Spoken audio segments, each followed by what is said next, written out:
If there is a $20 version of that product, there's a $60, an $80, and a $120 version of that product. Okay, if there's a woman's bag at Walmart for a purse, there's a Prada at $1,000 or $2,500. Your limiting belief says I can't sell that product, or nobody wants that product, or no one's going to want it from me, and you've already shot yourself in the foot.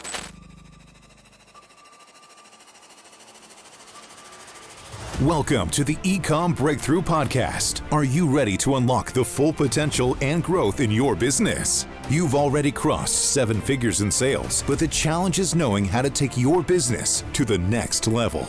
Join Josh Hadley, an 8-figure ecom business owner and investor, as he interviews highly successful business owners. Get ready, because you're going to learn specific actions you can take today to help your business reach its full potential and leave a lasting impact on the world. Welcome to the Ecom Breakthrough Podcast. I'm your host, Josh Hadley, where I interview the top business leaders in e-commerce. Past guests include Kevin King, Michael E. Gerber, author of The E-Myth, and Adam Heist. Today, I'm speaking with Neil Twa of Voltage Business Builders.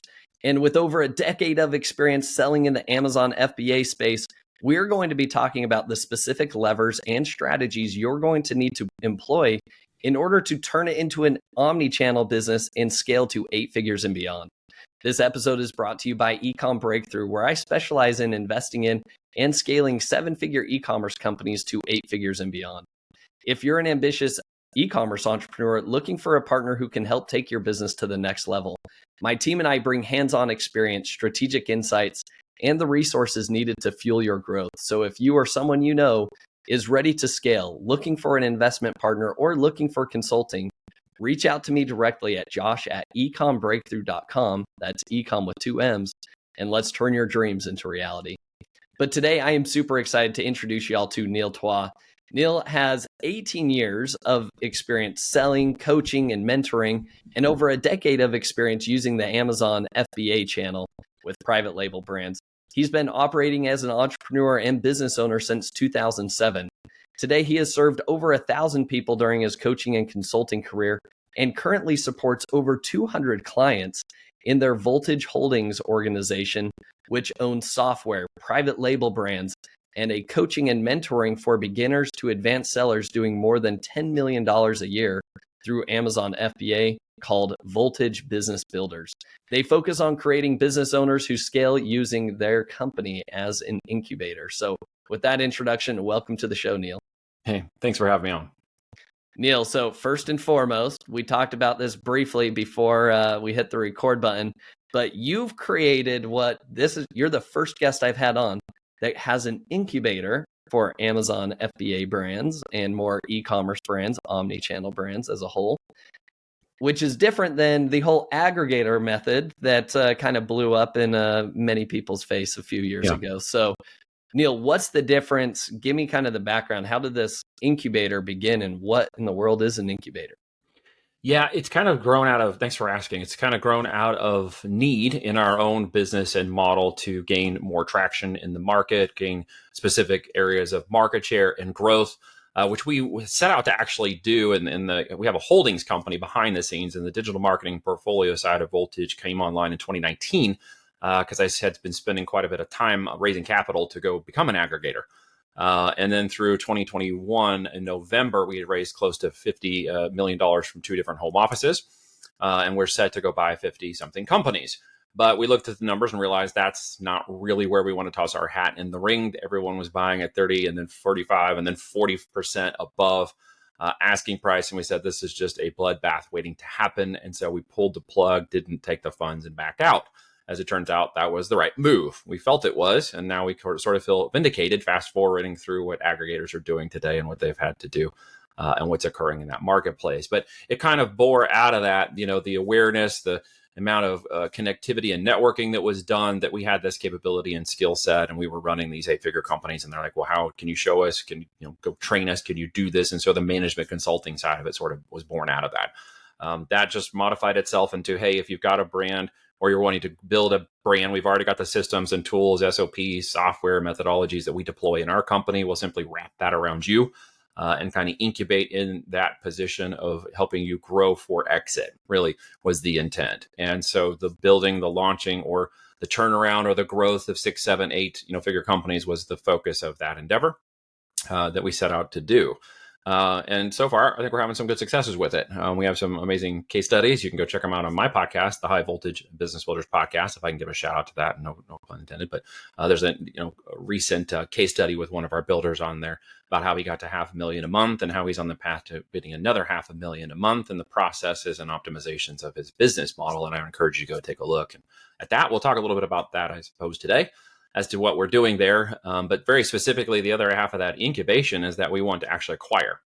So as those grow and go, and get past 7, 8 figures, their EBITDA gets past 7 figures, they become candidates within 3 to 5 years of acquisition. So as we gain them, grow them, nurture them, take them in, transform them, build them, my goal is to have an asset that we can acquire. We are part of a private equity group called Patriot Growth Capital, which is an investment-backed fund from veterans, managed by veterans, and will employ and operate under veterans' control. The businesses that we are acquiring, we are set to acquire 5 more by the end of 2025. We have a couple in LOI right now that look pretty ambitious, and I'm pretty excited about those. But those are relatively large acquisitions. They're coming in around 10 to 15 million in sales for those acquisitions. So that kind of takes us through the part of the conversation that we'll be looking at, how do you build to a saleable asset, and what would somebody want to do to acquire that asset? I'm hoping that people will glean that knowledge today so they can prepare and execute and, optimize their business to become a saleable asset. Yeah, I love that, Neil. So I'm curious for our listeners, what does that kind of like structure look like if they want to join the incubation program? Like, is this a monthly fee that they're paying? Is it you're getting equity of their business, or are they selling a portion of their business? Help our audience understand what kind of investment looks like for the incubation. Yeah. So since we're private label only, we're not in the retail arbitrage, wholesaling, product flipping for money, hopium guru place, just so we're clear. As management consultants, we have a 1-year agreement to come in and help them turn that business either into 100K net new profits, or turn a new brand up into 100K in net new profits at a base case minimum.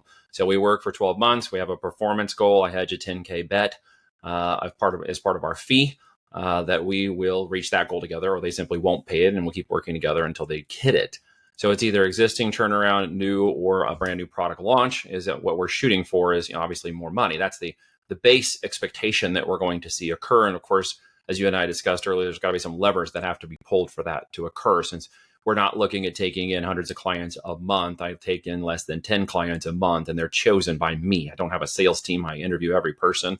They must fit a specific DISC profile assessment, and they must understand the time, energy, attention, and money to be dedicated to the process of growth, or we simply won't qualify them. I can't help people that won't help themselves or won't be willing to change and do the things that are necessary to grow. What always surprises me is people come in and thought, I've been to all the events, I've watched all the growth hack seminars, I've tried all these different things and nothing's working. What are you going to do to show me something different that I already don't know in the marketplace? To which I will usually respond, it's probably time to hang up this call and go do your due diligence and then come back to me when you're ready, because this isn't a good fit. So I'm not here to sell anybody or close anybody on what we do at Voltage. I'm simply here to tell you there's a different way about building a business if you're open to looking at what growth becomes when scale is possible in marketplaces or situations where a lot of times, quite honestly, Josh, they're missing some of the core fundamentals of business. They're understanding some of the technical natures of the Amazon marketplace. But if they're not in separate marketplaces, if they haven't looked at P&L statements really in detail, if they don't understand how they're making money and what it's actually costing the business and what their true net profit is, they don't understand how to grow the business. And many, many times I've spoken to existing sellers who don't know their numbers. And if you don't know your numbers, you're not going to be able to grow your business. Yeah. Neil, that sets a fantastic stage for our conversation today. So you're very selective with the people that come into this incubator program, right? And so it's more of a privilege, honor to be selected. So let's dive into what does the right type of person look like? Yeah. What are they doing correctly in their business? And then maybe we'll do a follow-up question after that, which will be, okay, then once they're on board, what levers do you employ to help them really scale to that 8 figures and beyond? So I'll tell you a little story that kind of answers that question. I had a gentleman come into me and he looked like he had a really great brand and online and everywhere else in social media. It all looked really fantastic and good. He's selling about 3 million a year, which sounds great. Probably a lot of sellers on here that love to be selling multiple 7 figures. Turns out after all taxes, expenses, operational cost, PPC cost, inventory cost, freight and return and manufacturing and all the things that fly into this particular kind of business model, he was netting about 100K after taxes. So he was spending, about 2.9 million to make that business run. And so what he had was a high volume business, okay, a great revenue generating business that was very low on the profit margin. He had about 7% triple net on his EBITDA.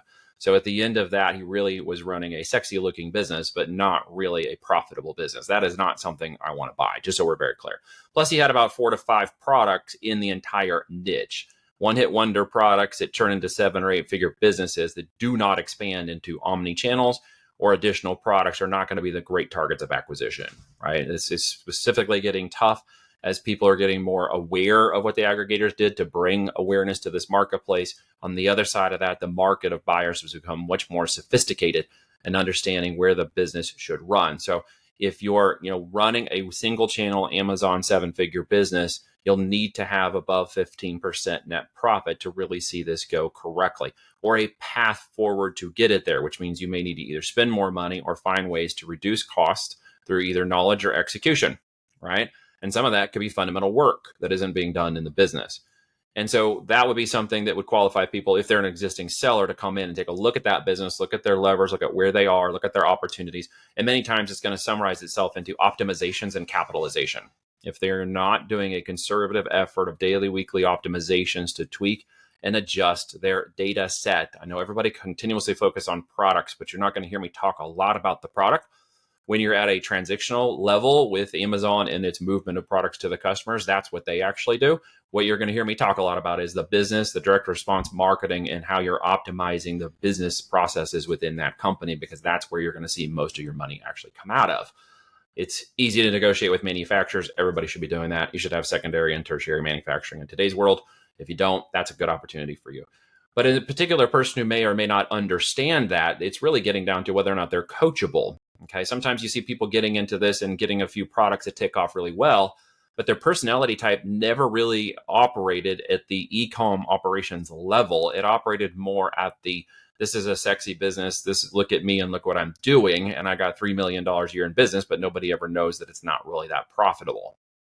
So what I find, though, is my best profile in a DISC assessment, which I encourage anybody to go Google that while we're done with this or call or whatever, and look up what the measures of a DISC assessment are. It's a particular ISC or SC profile. That's a standardized type of test. It is not like what you feel and what you believe in butterflies and all this stuff. It is about your business assessment and capability of understanding and accepting knowledge, both tacit and implicit, and whether or not you can turn that into executable steps correctly. Even with only 80% of the decision-making data, you need to be able to move confidently. And that's some of the things I see people not willing to do. Well, I tried this little thing, I tried that little thing. By the time you're at 6 and 7 figures and wanting to hit 8 figures, your level of risk goes this wide, not this wide. So I see a lot of people saying, well, I want my business to be this big, but I'm only willing to risk this much. Okay. And many times they think they're making this much in their head because that's what they believe or they've thought or they've convinced themselves that they're doing. But in actuality, they're executing at this level. So this much thought process up here and all this thinking and this much level of execution. Show me somebody of an average intelligence who comes in and actually execute the process. And I will show you a 7 and 8 figure seller who's extremely profitable. Not because they're the most genius person in the world, because they did the work that was necessary to get there and took the risks. Maybe they didn't know better. Maybe they just followed the process. I don't know. But they took the risks other people tried to convince themselves weren't possible or weren't needed, or that they could figure out another way to just growth hack their way into that system.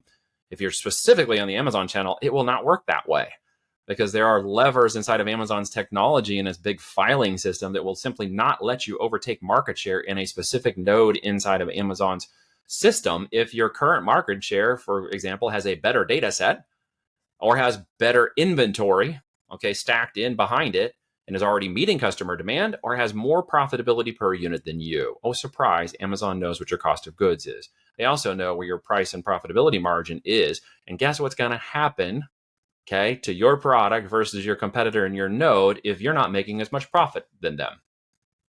Is Amazon going to let you overtake that? Not necessarily. It's going to be a lever they look at and determine whether or not the product that could meet the existing demand for that channel coming through in 30 seconds or less has the data, is in line with the customer expectations, and makes them more profit. So this is where I see a lot of these volume-based revenues will argue, well, Neil, I'm selling a $9.99 product with 10,000 units a month. Great. Enjoy your $1.50 in profit.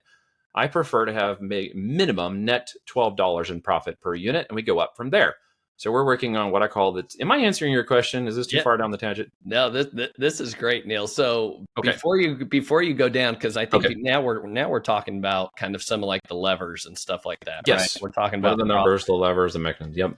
Let's pull back to let's do the entrepreneurial DISC assessment. What in your mind and what you've seen, what does the ideal DISC assessment look like for? Well, that's that SC, stable and conscientious. Right. Okay.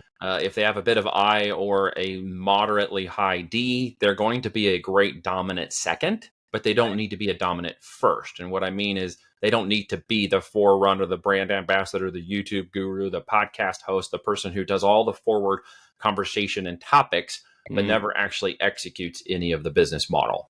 Okay. So the best DISC assessment is someone who is more stable and conscientious, who sees daily, weekly, monthly tasks as how they make money and follow a progressive and repetitive process. Okay. And standardizing that process and optimizing it for people with that mentality is kind of fun once they see how it works, because they actually know if they do it right, they can train the right people to come in and replace them. Okay. We call them CEO operators, right?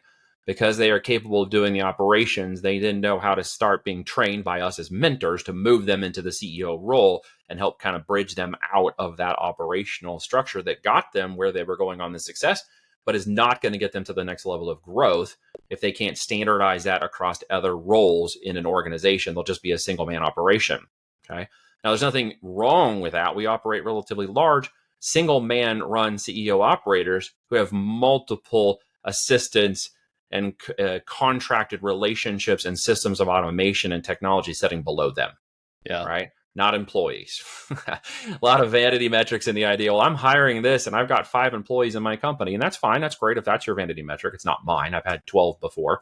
And that's not really sexy. And I don't really like running employees. They have no dedicated interest to the work of the actual business and its outcome. Okay. Well, Neil, make them a shareholder, give them some common stock.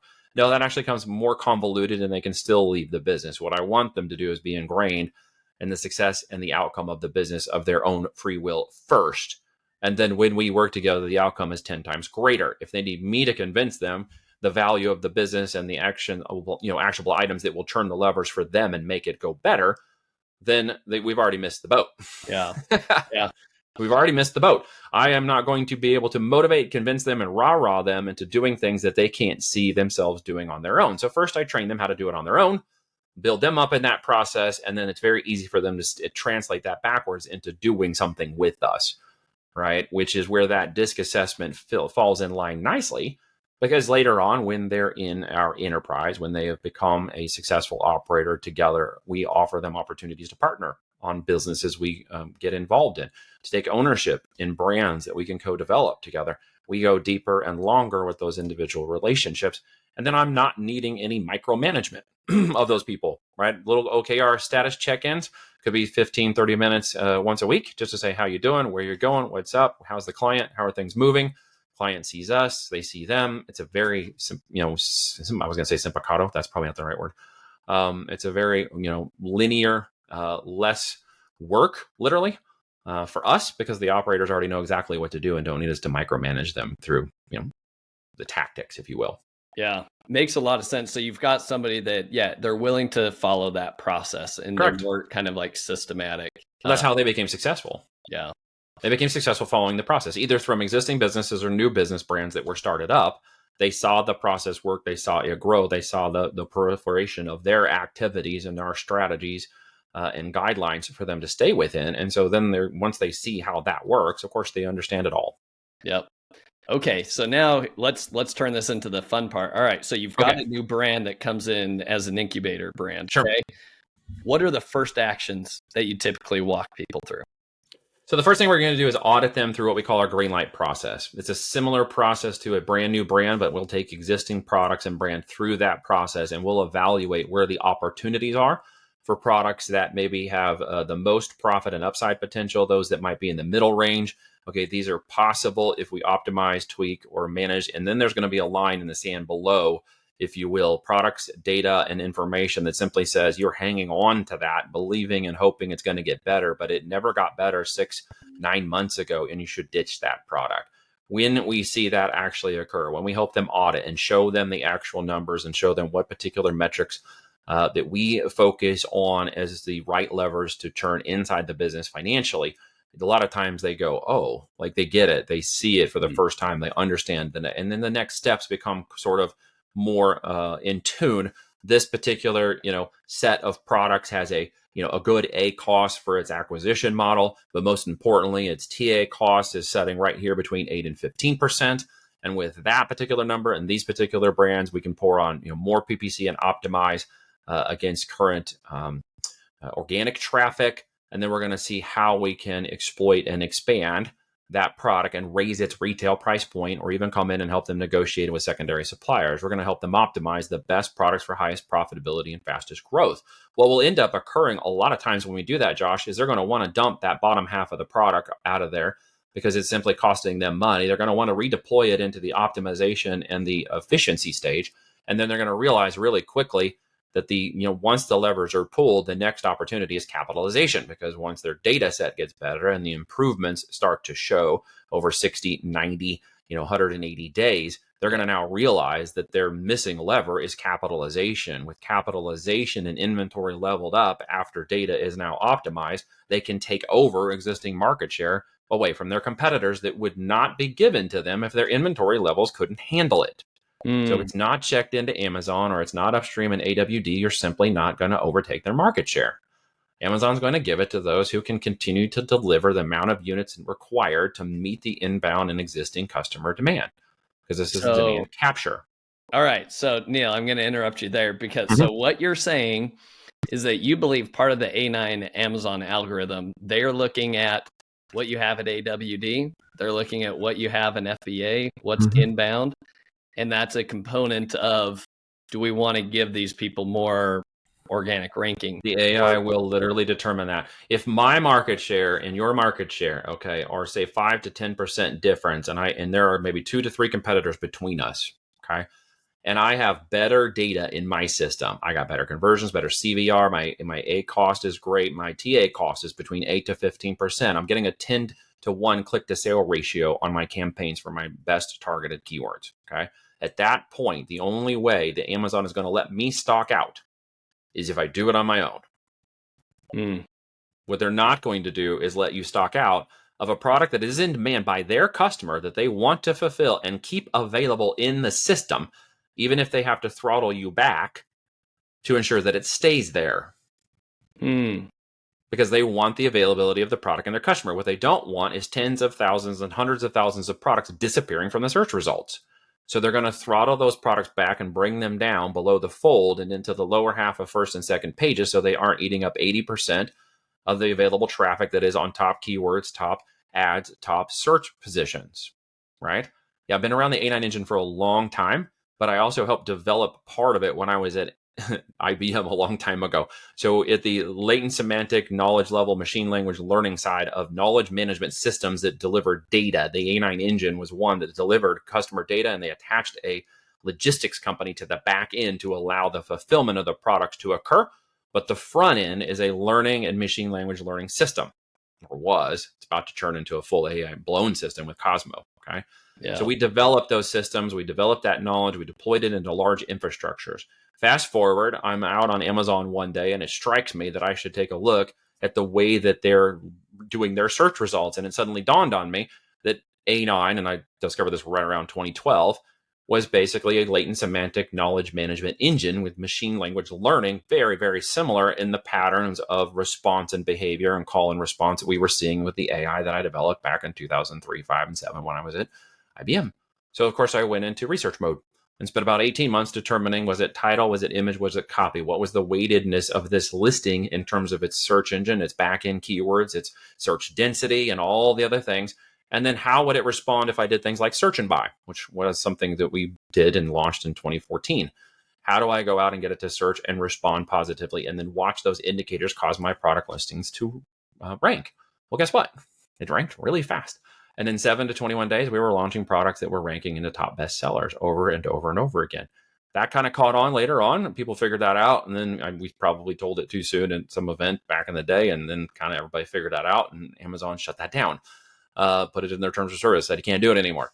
But the core engine of A9 is still there in that learning and mechanism, but it's about to change. So fast forward, Cosmo's rolling out as of February 2024. They did a 10% search change, got about a 0.7% CTR, and that was equivocated to around 4.9 billion, according to their white paper, in new sales. So that will be rolling out, replacing that machine language learning AI system of the past, and become a intent-based engine that is going to reduce the amount of keywords in terms of our control, but take keywords from the copy, image, graphics, and other relative data points across the interwebs, including watching Amazon Prime videos and freebie videos, as to how that intent might work for, say, a pregnant woman whose feet hurt. And by her social media post and purchasing history, it starts presenting shoes for pregnant women.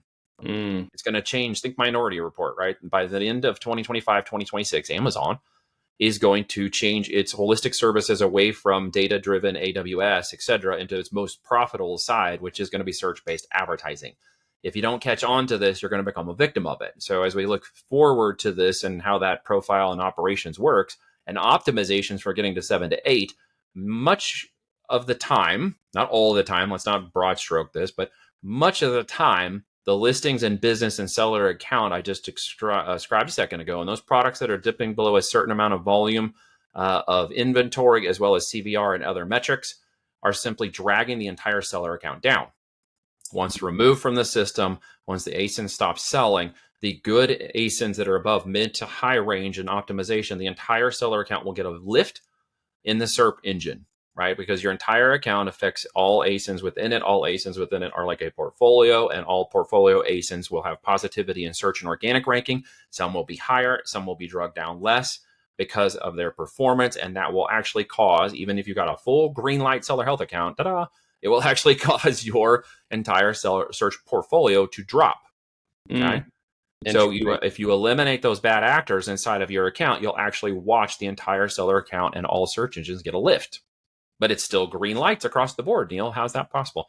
They want to make more money, and they want to make more money with the brands that have more money and profit, that are producing the greatest amount of demand that is already coming against demand inbound, and is giving it to those who can draw that capability out. Man, Neil, my head's spinning. That's a lot.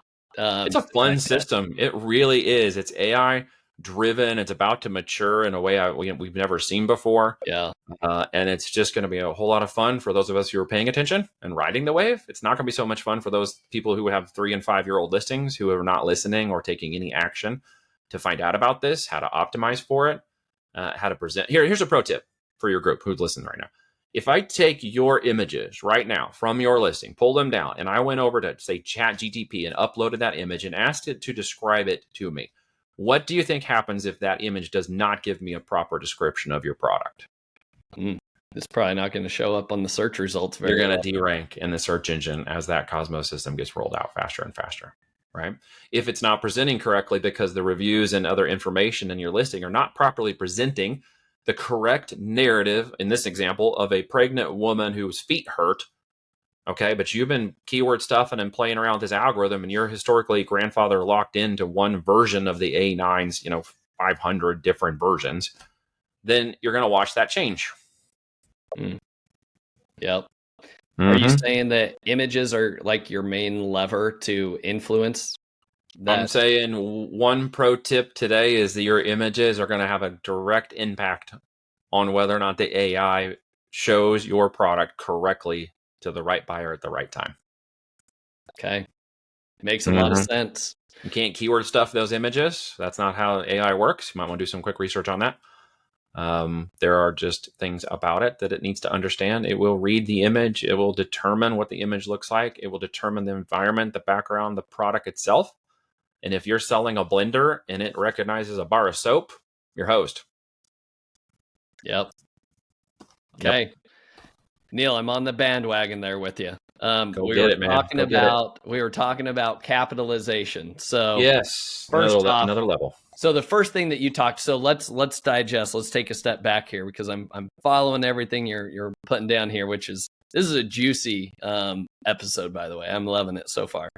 First thing you do is a brand comes in and you're talking about efficiency. Yes. Cutting the dead weight of maybe some of the products that are inefficient in terms of their capital return for the business. It's dragging down overall performance. And you're basically taking 20% of ASINs that are driving 80% of the profit and revenue of the business. And that's a great way of summarizing that. That is correct. Is that basically? Yes, because what happens next is when that optimization comes up and you've now focused your intent down to what is only working and not all these other wide things. You may have tested them a while ago. We have a phrase in our company that says, don't marry your product, right? Steal somebody else's girlfriend instead. So a lot of people have married that time, energy, and effort, and money put into that product, and they still have that hope that this thing is just going to magically take off. I will tell you, if it does not take off in the first 7, 21, and 30 days, okay, you have got optimization levers to pull during that time frame, or your score inside Amazon, which is known as the IDQ score, will come down. And once it sets down into that, especially if you're in high volume, high capacity types of nodes, we're moving, thousands of units a day, you are quickly, not just because you went out of inventory, but you're going to quickly see yourself stagnating in the growth of that and the value that that engine now sees against your data and history compared to other sellers. And it's going to stagnate you. And so for you to break out of that, it's going to take quite a bit of time to re-optimize, re-engineer that and bring it back into organic love with the engine before even applying any PPC strategy to it. So you're better off, literally, in some cases, pulling that ASIN down and redistributing the inventory, uploading a new ASIN and starting over from scratch with a different narrative on your listing. One that could possibly, in 7 to 21 days, take off differently. Why do I say that? Because many people think it's still about the product. Many of you are still most likely hearing me saying product, product, product, product, when I never actually said that. What I'm saying is data, data, data. It is a direct response marketing engine. That's what it is. You got to see it for what it is. It happens to move product as its transactional outcome. So get the data right. If the product goes out and you are not answering the questions in the mind of the consumer, okay, and you've not done that well, the algorithm is not going to love you. It's just not. And until you optimize and pull that conversation back into the mind of the person who is actually wanting that product in 30 seconds or less, those ASINs will not take off. So there's some work to do there to find out whether or not you can do that. In some cases, the work is not worth what you would deploy in time, energy, and attention money back to ASINs that are now making 80% of your profit if you were simply to eliminate the other time wasted in energy and redeploy time and capital back to the priority of those top listings, your account, and you might actually, what feels like take 2 steps, back, you're actually going to take 1 large step back to jolt 2 steps forward very fast. Right? I love that. I think that's a very important mindset, right? Is to, as people build out products, and that's typically what's happened on Amazon. It's like product first, right? And it's products, and I'm getting into niches that I see as opportunities. And then it's really hard to, go and shoot that product behind the barn and say like, no, you're done because I'm sorry, your data set is done. The product may not be bad. You may be able to fix the data set, change the narrative and avatar and restart that with the exact same product. Why? Because we're at a 2-day or less transactional arrangement. Josh, when you buy a product for your family and your kids on Amazon, are you buying the product? No, I'm buying it to serve a need. You're buying the outcome. Yep. And you're expected in 2 days later through the transaction that you get and move this product and use it, and it doesn't break in the first 5 minutes, you're completing that in a happy, mechanism. You're excited about that. You might even be so excited you want to go leave a review 10% of the time.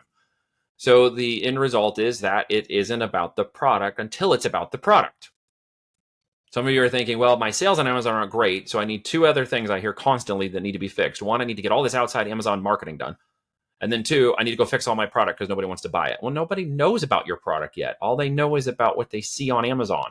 Fix that problem first, okay?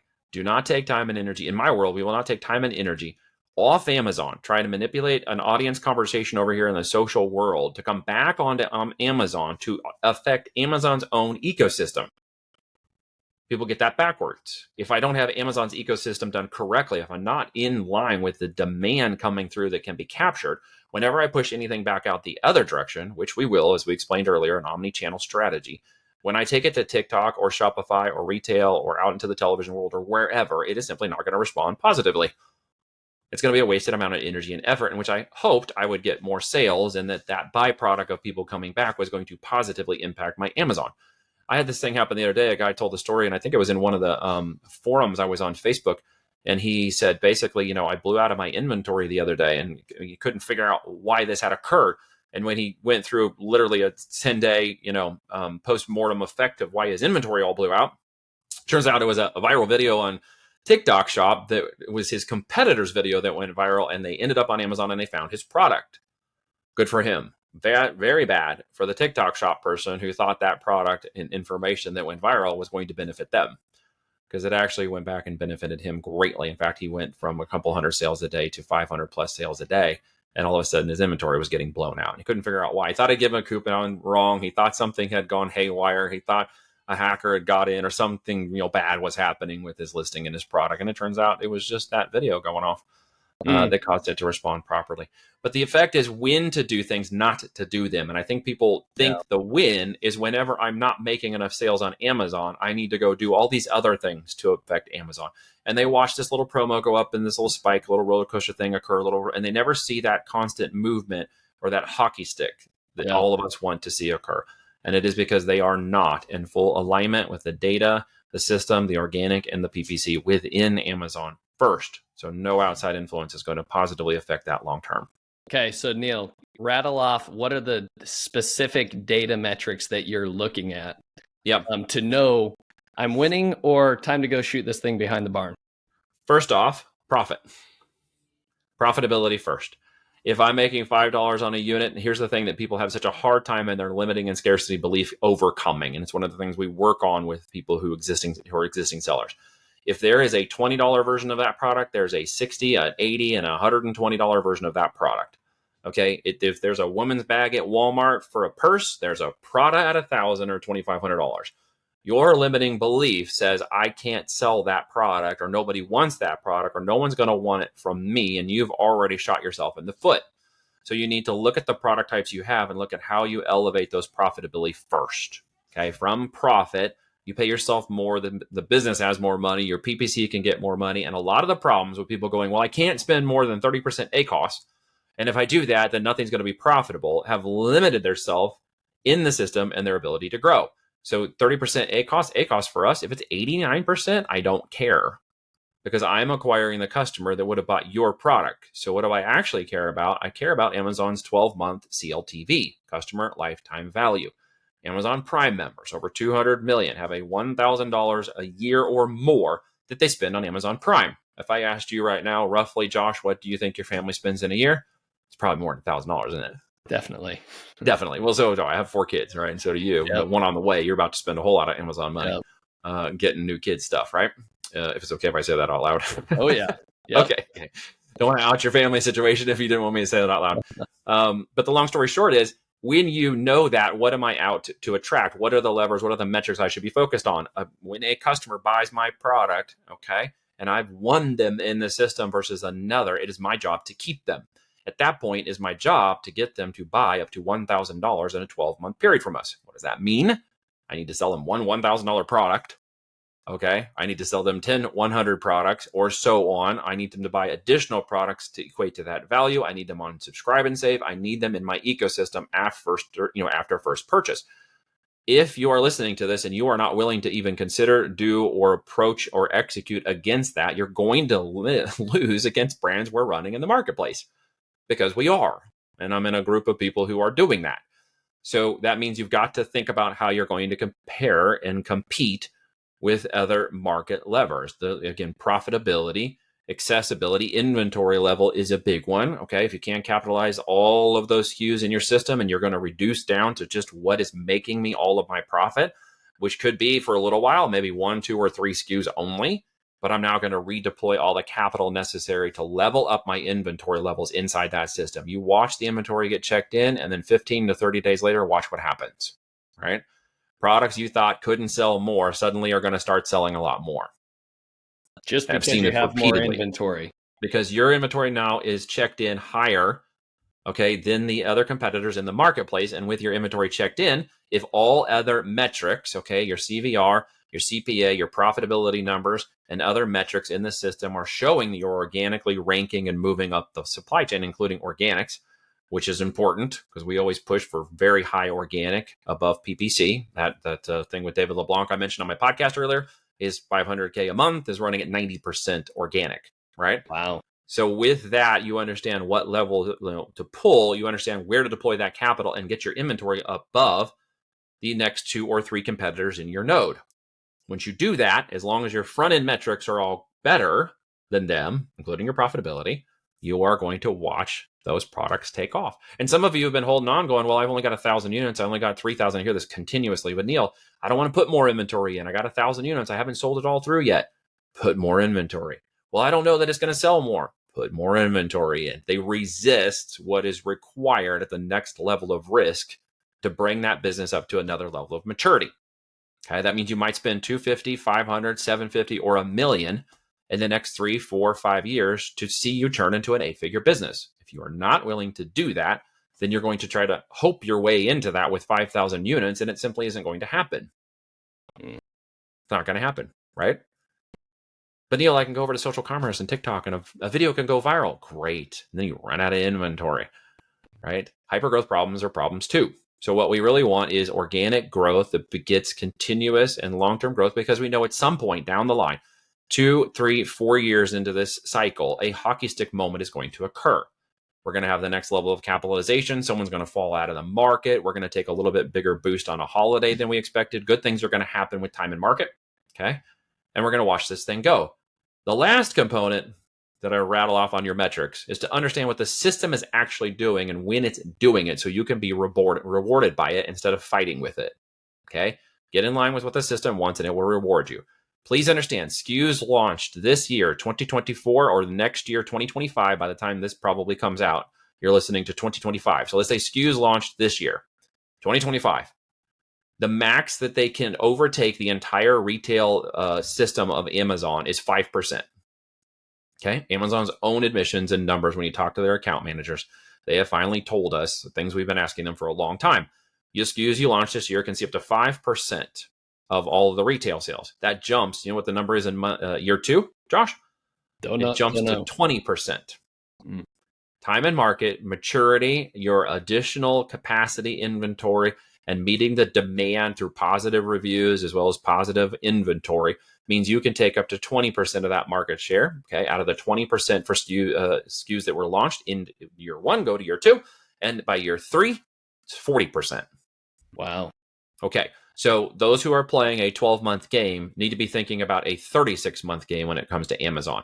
So when we talk about forecasting, planning, capitalization, management, optimizations, metrics, building profitability and supply chain redundancy for speed to market, we are talking about 36 months. If you're not talking about 36 months, then you're missing the opportunity. Why? Because by year 4, it can explode into the scale that you want. Daniel Espy is a client of ours. We started him at 0. You can go check it out on my podcast. We did with him just a little while ago. He's got us updated. He's on year 4. Okay. In this scale, he's deployed about 750,000 to the business. He is going to hit 16.5 million this year, year 4. Okay. That's the kind of scale I'm expecting to see. That's the level I want to operate. And down to the businesses we're acquiring, we're looking at those levers to be able to pull those levers and more in the existing business, knowing that we're going to hit scale and capacity faster when we simply do the things they weren't willing to do. So whenever we acquire a business, there must be a war chest of funds to increase funding for particular product SKUs that are going to meet a lever. We're going to move some of those SKUs out and we're going to optimize the middle layer and find out where our next winners are. Brilliant.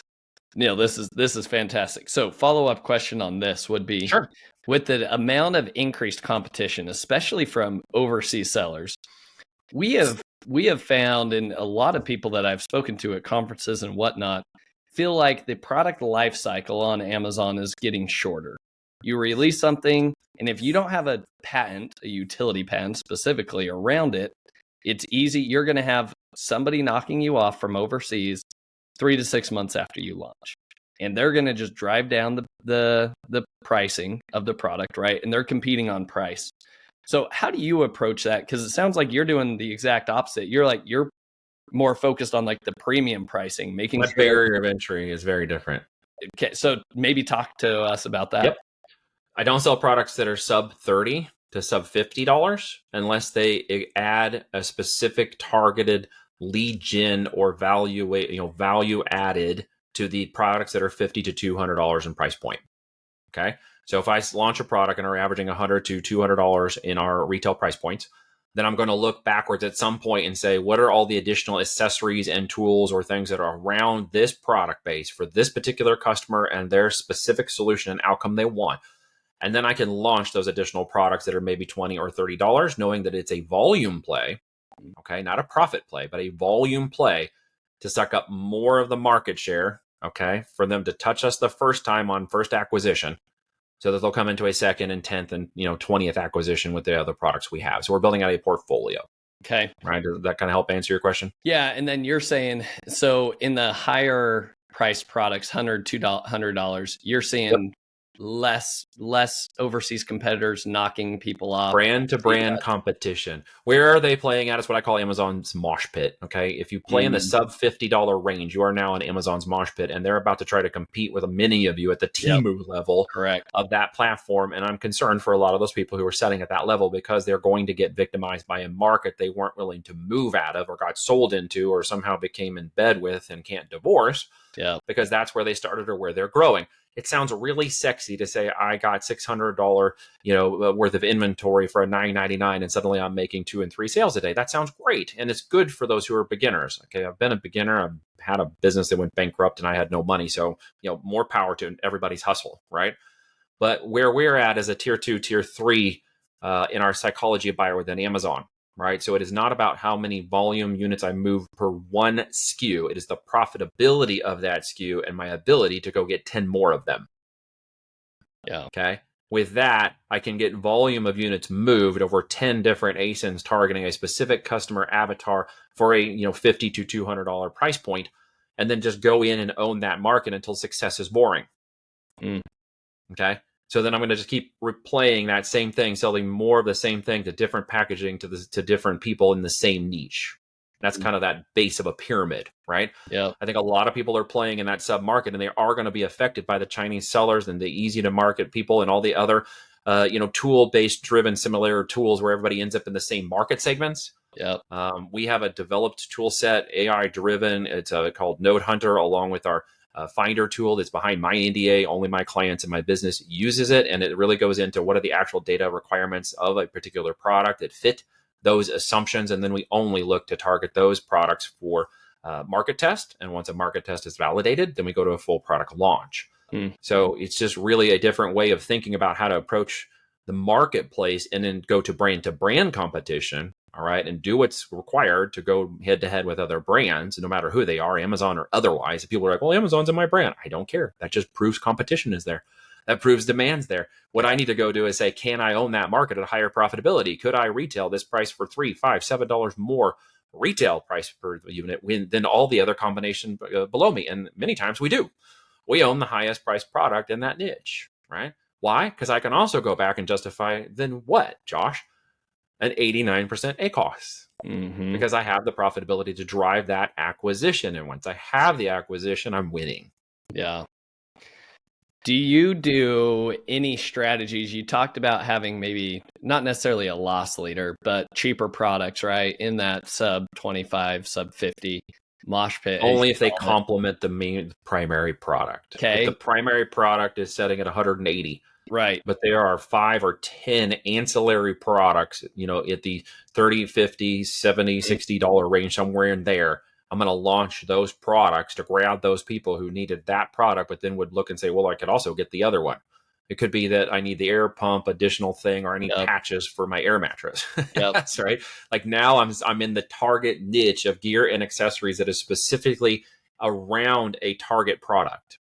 Are And I'm you selling them doing all of that gear and accessory. are you doing insert cards or anything like that to capitalize Insert on cards that? are great, and that helps with the packaging is important, of course, and to get the whole brand expectation away from a Chinese seller packaged box that come in for a sub $20 product, right? So Yeah. we always want to present a brand evaluation higher. Inserts, did you check out our other products? Of course, we spend time now making sure our Amazon storefront looks really good. The beta version of their DTC Shopify killer is about to come online, which is going to be an amazing way to drive that additional brand referral traffic straight to a DTC converting store like Shopify on Amazon. It's a lot easier for Amazon sellers to get a DTC front end presence than having to try to open a secondary Shopify center to technical, all this other stuff. Amazon's going to be doing a lot of the optimization, which I'm kind of fascinated to see how that works out. Some of the major brands right now are testing that out, and the pages look really good, right? These are like Shopify killing systems and tactics. So really what it gets down to is, technical and growth hacks and all these stuff sound really sexy, but at the end of the day is, am I talking to the right person at the right time in that 30 seconds or less? And I'm not trying to convince them to buy my product. I'm trying to just say, this is not, don't buy the other ones because you were already here. This is the one you actually wanted. So go buy it. Yeah. Right.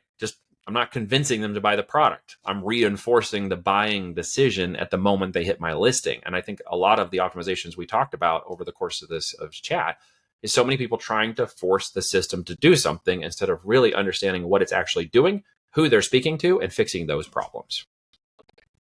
Brilliant, Neil. I love that. I think this, and hopefully I think our listeners are going to need to hit the rewind button a couple times, because I think there's a lot of mindset shifts that people need to, process and go through, because what you shared, Neil, flies in the face of everything that has been taught from all the so-called gurus over the past decade of selling on Amazon, making a quick $1 million, right? I can't run a $10 to $20 million company running with those particular business models. I can't acquire companies at that level and expect to do what they're doing and keep them running. So yeah, we're operating at quite a different kind of mindset. No, absolutely brilliant. Neil, before we start wrapping things up here, is there Sure. any other message that you want to drive home that we haven't hit for these 7-figure sellers that want to scale to 8 figures and beyond? I would say to most all of my existing sellers, okay, hear me when I say this in all love and kindness, your opportunity begins at the end of your excuses. Why I can't do this, why it doesn't work, why I'm not willing to risk the next capital on a product that's making me profit, why I'm not, why this, why not that, why this, why does this person say that, why did you say this? When you stop with the excuses and you actually get into an executable state of getting down to what is it fundamentally I should be doing to turn the levers in my business, that is when your opportunity is really gained. That will get you the knowledge you're looking for, okay, which should put you into more of an independent mode and out of coaching and growth hack seminars and into mentorship, which is where you should be if you're really going to get to 7-8 figures or more. And get out of that mindset that there's scarcity limiting around everything. The money is not gone. It's just not near you. The opportunity didn't leave. It's just not near you. And you can't coax it to come closer to you. You're going to have to move closer to it. It is a river flowing through there, and you can't just yell at it and get it to move over to you. You've got to move to the river. That's a huge opportunity if you're willing to make the effort to get to that knowledge, and then you're going to get the wisdom that's necessary to actually reach that level of business. Beautiful words of wisdom. Love that. All right, Neil, as we wrap things up, I'd love to leave the audience with 3 actionable takeaways from every episode. So here are the 3 actionable takeaways that I noted. You let me know if I'm missing something. Yes, sir. So action item number 1 is exactly what you do with brands that first come into your incubation program, which is number 1, looking at your product efficiency. And you talked about number 1, the core data metric that people should be focused on is the profitability of those SKUs. How much profit? What is your return on capital on those SKUs? What is your inventory turnover rate on those SKUs? The more you can be able to fine tune and focus on the winners, you will be able to grow faster. And so look at that 80-20 principle, right? What 20% of my SKUs are actually generating 80% of my profits in the business? That's right. That's probably the best place to start. And then go maybe kill the other 80% of your SKUs so that you can then in turn be able to further capitalize on those SKUs, which you talked about ordering enough inventory. And what I loved here is another pitch for AWD, which Amazon is without saying it, they're increasing all their fees, force feeding everybody into AWD. And I think the reason why is because they want visibility into those 3PLs to truly understand how much inventory people have. And what is interesting in Amazon, you can see how much in, like, just on your FBA dashboard, it shows you how much is available in the future, right? I can't remember the exact term, but they have that as like future sellable inventory, I think they call it, right? Yeah, exactly. They're looking at that sell-through rate. Absolutely. They want to know if you can meet the demand. Yeah. So I love that. And if you can further double down on your inventory and actually have enough inventory, as you talked about planning for 3 years. Now, I'm not saying go buy 3 years worth of inventory. That's not what I said either. But I'm saying like being able to scale up to that. Yes. And plan for that. Correct. What is the right, so while we're on this topic, what is the right amount of inventory that you want to be showing to Amazon? Like, hey, I have enough coverage of future sellable inventory between FBA and AWD of, is it 3 months? Is it 6 months? Is it a year?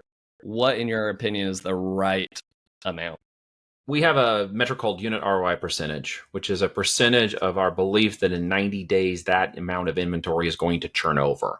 So every quarter by quarter, we're looking at how much inventory is growing and going and how much we need to capitalize in the next quarter to allow that to go up or even level up to another level. So that could be your 1,000 going to 2,000, could be your 3,000 going to 5, could you be buying a full container, could you buy multiple containers? It's like a wave. I don't think everybody understands this is a data wave going along. And when you're riding that wave, it will continue to push you up. And if you're willing to capitalize the next level of inventory, whatever it is, 2,000, 5,000, another 40-foot container, it's going to help take you along on that wave as you meet demand. If you do not meet that demand and you stagnate that data, but your inventory levels of your competitors go up, that's when you get hosed. If you're not willing to ride that growth, it's literally like a wave. Okay. Awesome. Great words of wisdom there. All right. So that's action item number 1. Action item number 2 is to prepare for the AI change that is already underway at Amazon. And your biggest hack, so to speak, or recommendation is look at your images. Easy way, upload them to ChatGPT and see what ChatGPT says about your images. And if you're not showing up semantically for what you think you should be, then it's probably best that you start changing those images, the lifestyle, like what's in the background, what else is surrounded by it. Correct. And it's all about intent. Amazon's also understanding like what type of customer is this? Is this a customer that typically shops for eco-friendly products, right? And they're very natural, recyclable products, right? That's what they tend to purchase a lot. Then guess what? If Rufus and Cosmo can find that type of product that is, eco-friendly and recyclable or whatever, that's probably going to get served up, but only if Rufus actually understands it, right? Yeah, the language and intent is going to be very important because we might have been looking at like keyword phrases before, like say winter coat, but now that engine, after it goes through the rules-based filtering, after it does its large language, after it goes through its knowledge modeling, maybe even a little bit of human feedback, it may say something like, long sleeve puffer coat, right? And the intent is to provide a high level of warmth. So you've got to look at this a little differently in the way you language and translate, even down to what search engine terms and the natural language of the bullet points, title, copy, A+ content, and backend data are going to start showing with that intent, which is going to flow through a natural language. It's smarter than we are, guys. So we just got to learn how to program it right. Beautiful. All right. My third and final action item here in one kind of mindset shift that you talked about here, which is, hey, if you're in that Amazon's mosh pit sub $50 products, which I know people are going to be hating on me for what I say. If you are in that space, it's probably a good idea to start looking at those $50 to $200 price products. Because as Neil mentioned, there's lesser competition. Not that there's no competition, but lesser. There are probably fewer, overseas knockoffs that pop up 3 months down the road. And so I like that mindset shift in terms of don't do away with your $25 products, but see them as ancillary products to your higher average order value product. Look at the other value of the product that are around it that may complement it 50 to 200. Go the reverse direction if that's where you're at. And also understand Amazon Prime Day numbers showed us that change had occurred dramatically. It went from $58 to $60 AOVs during Prime. So people are actually buying that mid to higher level product more now than ever, which sounds really counterintuitive to the world we're living in right now. But there's still a lot of money flowing and a lot of opportunity, and people are getting smarter as consumers. So yeah, look for the $50 to $200 products that may become main components, where your product might just be an accessory of one of those main products that you could actually sell. I'm curious, Neil, with brands that come to you, do you ever have a brand that comes that is in the so-called Amazon mosh pit that you say, okay, I think they have a good groundwork, but one of our focuses is implementing some of these $50 to $200 price products? Like, is that one of the elevating the brand is always going to be key, because usually, not all the time, again, not broad stroke, but usually more often than not, profitability is suffering greatly. And without profitability, they are taking out either too much capital from the business to keep it from moving forward because they don't have enough profit to subjugate something in their life they need, or the income they've got to take from it. And then the capitulation of the business and its inability to grow out of any capitalization is what's causing it to stagnate. And or they aren't willing or aren't capable or don't know how to get additional capitalization necessary to allow the business to grow, right? So they're not capitalizing the risk against the business properly. And the outcome is a business that simply is not growing profitably. Yeah. Okay. You summed it up well there, Neil. All right, Neil. Final 3 questions that I ask every guest. All right. Number 1, what's been the most influential book that you've read and why? So I'm going to say the Bible for me, and Proverbs. There's just such practical knowledge. Very closely behind that in the business world would be something like Good to Great with Jim Collins. While it's still older, the case studies, the principles, and the differentiation between what makes a good brand and a great brand is still a fundamental tool that should be trained into every business person, e-com or otherwise, in the world. And I'll give a shout out to the E-Myth too, because who doesn't like Michael Gerber, and who doesn't like the practical knowledge and wisdom of a startup that he gives out in his books. Yeah, I'll echo those. I gave you more than one. I'll echo all 3 of those sentiments there for you. All righty. All right, Neil, what's your favorite AI tool that you've been using that you think other people should be utilizing? So right now, I mean, I've been having a lot of fun with Grok 2 in the beta version right now on X. Some of the fingers, facial structures, and graphics of it in the background, especially the background detail graphics that you're seeing that I couldn't quite see on Midjourney lately, is coming out very powerful on Grok. While it's not as advanced with certain features and in-painting and stuff, I've really enjoyed playing around with Grok lately. So you might want to check that out if you aren't. You have to be a subscriber to X to do that. But it's definitely been a fun tool for images, prototyping images, and even in-use images for products that we're prototyping or taking for test market. Fascinating. Grok, is it G-R-O-C-K? G-R-O-K. G-R-O-K. It's right on the X interface or on your app. You can get access to it if you're a premium subscriber. Awesome. Okay. Final question. Who is somebody that you admire or respect the most in the e-commerce space that other people should be following, and why? Besides you? Let's see. Who else should they be following in the e-commerce world? Gosh, that's a tough one. I had a great conversation with Brett Curry over at OMG Commerce the other day. And so I would definitely give him a shout out. He's a thought leader in the space of e-com and omnichannel and YouTube as well. So I would definitely give him a shout out as somebody you should be following and listening to. Yeah, 100%. We've had Brett on the show before. So go back, take a look at his episode. He shared a lot of really good strategies for omnichannel growth. He does. And he's only about an hour for me. So we love that. Yeah, we were laughing. We didn't do the podcast in person. Well, Neil, this has been an excellent episode. If people want to follow you, they want to learn more about you, follow your journey, where's the best way that they can follow you at? Go to voltagedm.com, voltagedigitalmarketing.com. Check out a free presentation. Check out the book. Oh, in fact, we were going to give 10 free copies away to you people on your episode. So 10 free copies of the book that outlines the strategy, Almost Automated Income with FBA. Case studies, the strategy itself. The foreword was written by my mentor, Kevin Harrington, about the business and strategy we go through. So I encourage everybody to check that out. Check out the presentations. And of course, hit me up on the interwebs. My last name is Twa. You can't miss me. Get the airline. You'll feel me on any social media channel that makes sense to you. Awesome. Neil, thanks so much for your time. Thank you, sir, for having me on. I appreciate it. Thank you for listening. Visit ecombreakthrough.com for more information. If you've enjoyed today's episode, the best way you can show your appreciation is by clicking the subscribe button and quickly leaving a review. See you again next time.